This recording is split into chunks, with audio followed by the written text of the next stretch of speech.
That's the deeper, and I'm going to explain why I don't think you should buy it. So first off, this isn't an overview of the deeper. I'm just going to be explaining some problems I had and explaining why there are much better options out there than the deeper. And again, I'm not hating on the company that makes it. I don't have a problem with their company. I just don't like the product that they make. Alright, so some pros of it before I talk about all the things I don't like about it. It's small, it fits in your pocket, it's great for early ice. As far as being castable, it's pretty heavy, but it's easy to cast. Would recommend like 50-pound line or something. But other than that, we're going to get into all the reasons I don't like it.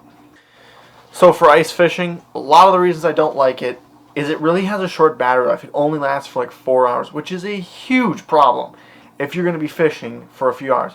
Because you can't charge it and fish. You have to put the thing away and fish blind, which is impossible almost. I mean, I know they used to do it, but it's almost impossible now to be able to keep on fish and not have a sonar.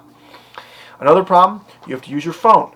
And I found this as a big issue because you need to charge your phone, so you buy their like case or something.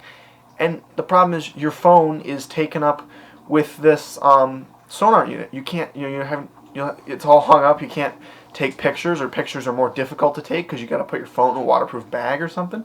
It's got to be always on a charger. So that's one of the big issues I have, is it kind of takes your phone out of commission. And another huge issue for ice fishermen is it only works in thin ice. Once the ice gets like a foot and a half thick, the thing just doesn't work. It can't read past the ice because of the cone angle. It just can't read it. And that's a huge problem. And then to get into just the multitude of connection issues I had. It wouldn't connect. The Wi-Fi is not working. The thing just never seemed... I could never go out for a day of fishing and it just worked the entire day with no issues. There's always something wrong with it. And a note on charging, it charges very slowly. It takes like 2 hours to charge the thing. And another problem, you have to keep the thing dry. When you're ice fishing, everything gets wet. So you have to have like a place where you can keep this thing dry, where water's not going to splash on it, where it's going to keep it dry and not ruin it. So that is another problem.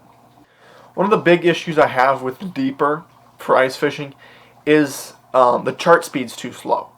When you're jigging, you want to see your bait move in real time. The deeper, the screen's so slow and you can't speed it up that it's behind. So you jig, it's the screen is not moving fast enough to keep up with your jigging rhythm, and that's a major problem that is not fixable. They can increase that, I'm sure. So that's something that would need to be changed to make it a functional ice fishing unit.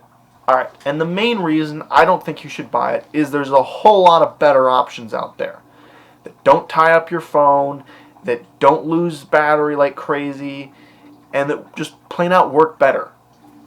Alright, so my number one issue, the unit I have, the Deeper Pro Plus, costs $200.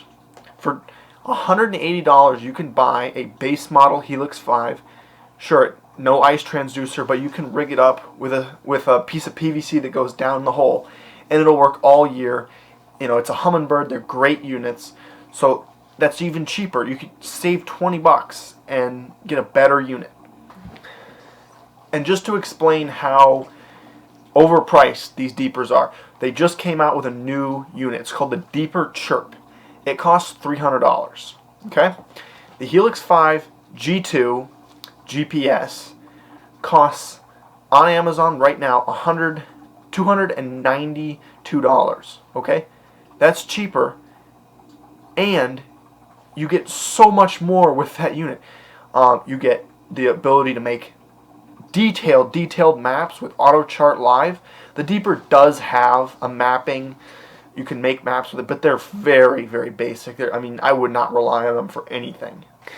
And if you're looking to go cheaper, I've never owned one, but I've heard a lot of people like them. The Garmin Striker is a GPS unit. It has Chirp, and it only costs like $110. So if you're looking to go cheap, that's cheaper than you can get any deeper. The cheapest deeper you can get costs $160. So I'd go with the Garmin Striker 4. So to kind of wrap up this whole video, all I'm trying to do, I'm trying to help you not make the mistake I made. I bought the Deeper thinking I was going to love it.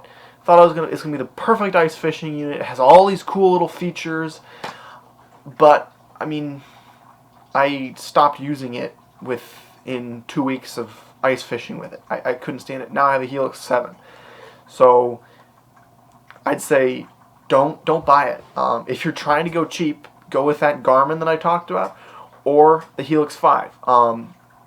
If you don't have an issue with spending, $600, or you can get them. You can get like the 7s cheaper, the Heilx 7s. I would get a 7. Bigger screen makes so much more of a difference. But the 5 is about the size of your phone screen, so that's why I compared it to the deeper. Also, the price point is pretty comparable. So what I would urge you to do is do some research and think about this. You probably don't want to get the deeper. It is not a functional unit for a long-term ice fishing unit, and a Heilx would be a much better option for the price point. And I mean, you'd be saving money. So that's about all I have to say on this. I know it's a little bit ranty, but I've gotten pretty pissed off with this whole deeper situation. So hope you enjoyed it, and hope you make a good decision with whatever you're going to buy. So good luck.